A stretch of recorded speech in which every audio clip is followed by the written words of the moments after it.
크리스찬의 쉿 콰이어트 타임. 샬롬, 크리스찬 성도님들 반갑습니다. 오늘의 본문은 레위기 3장 1절부터 17절까지의 말씀입니다.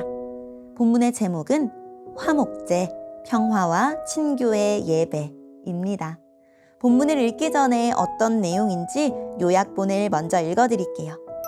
화목제는 평화와 친교를 목적으로 하는 예배입니다. 하나님에게 제물의 기름을 바치고 제사장들과 예배자들은 화목제를 나누어 먹습니다.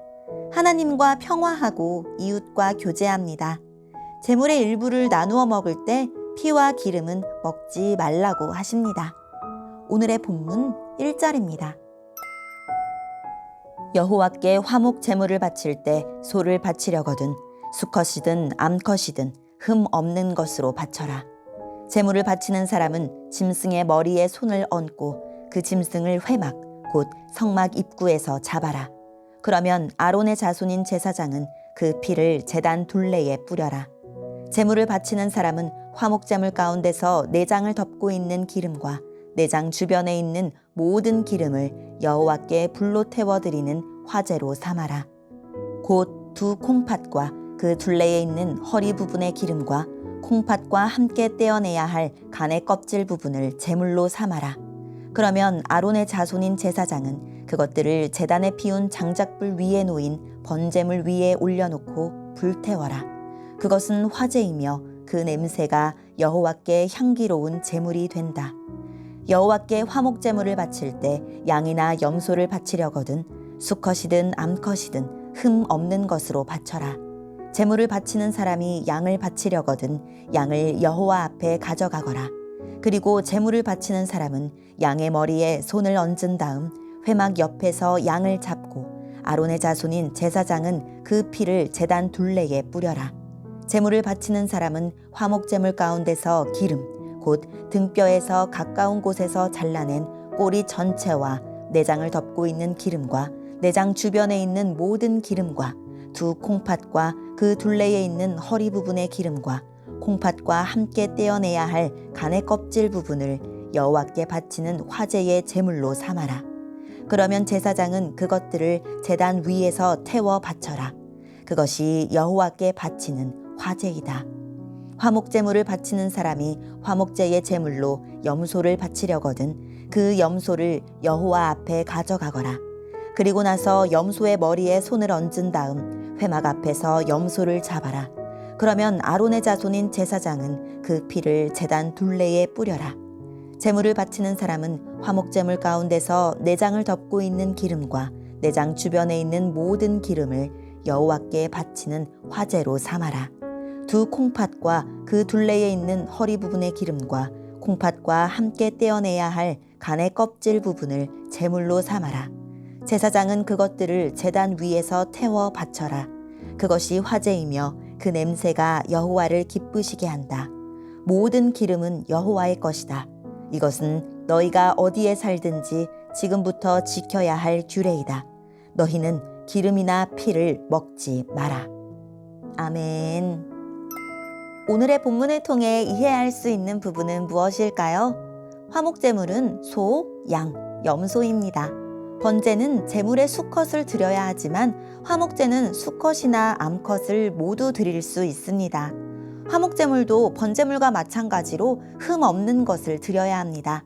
제물을 드리는 사람이 제물에 손을 얹는데 이는 제물과 자신을 일치시키는 의식입니다.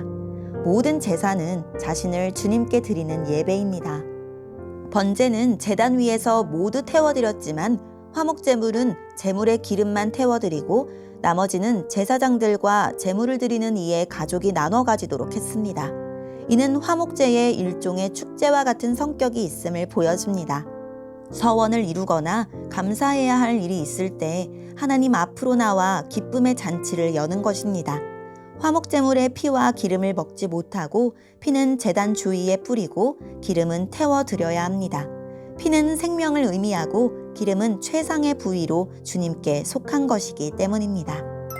오늘의 본문을 통해 우리에게 주시는 교훈은 무엇일까요? 화목제는 세 가지 경우에 드렸습니다. 첫째, 자원하여 드리는 화목제가 있고, 둘째, 서원을 이룬 후에 드리는 화목제가 있으며, 셋째, 특정한 경험을 한 후에 감사제로 드리는 화목제가 있습니다. 자원과 서원의 화목제 후에는 이튿날까지 고기를 먹을 수 있지만 감사제는 당일에 고기를 다 먹어야 합니다. 의무로 드리는 제사가 아니라 형편이 되는 사람만 자원해서 드리는 제사이기 때문에 가난한 이들을 배려한 제물은 제시되지 않습니다. 화목제의 가장 큰 특징은 제사를 마친 후에 남은 고기 일부를 제사장에게 주고 나머지는 제사자가 가져가 먹는다는 것입니다. 제사자 본인과 가족과 노비 그리고 성읍의 레위인까지 같이 나누어 먹을 수 있었습니다. 고기를 저장해 두지 말고 당일 혹은 이튿날까지 다 먹으라는 명령에 순종하기 위해서는 지체 없이 고기를 나눠 먹어야만 했습니다. 화목제는 자신이 직접 드리지 못해도 이웃이 베푸는 식사에 참여하여 함께 축복을 향유하는 축제 같은 제사였습니다. 예수님의 희생의 죽음을 재현하는 성만찬과 성도 사이에 나눔이 있는 곳에서 주님은 여전히 우리의 화목제를 받고 계십니다. 화목제에는 하나님께 바쳐야 할 것, 제사장에게 주어야 할 것, 제사자가 가져갈 수 있는 것, 그리고 절대 먹지 말아야 할 것에 관한 규정이 있습니다. 아무리 감사와 기쁨이 넘치는 축제일지라도 인간의 흥에 따라 제멋대로 드리는 제사가 아니라 순종과 절제된 기쁨이 있는 제사가 되어야 했습니다. 오늘의 말씀을 통해 각자에게 주시는 성령 하나님의 음성에 귀를 기울이며 살아 역사하시는 하나님, 매일의 일상이 주님이 베푸시는 성찬이 되고 화목의 잔치가 되게 해주세요 라고 기도하고 오늘도 말씀으로 승리하는 하루를 보냅시다. 여기까지 크리스찬의 쉿, 콰이어트 타임 이었습니다.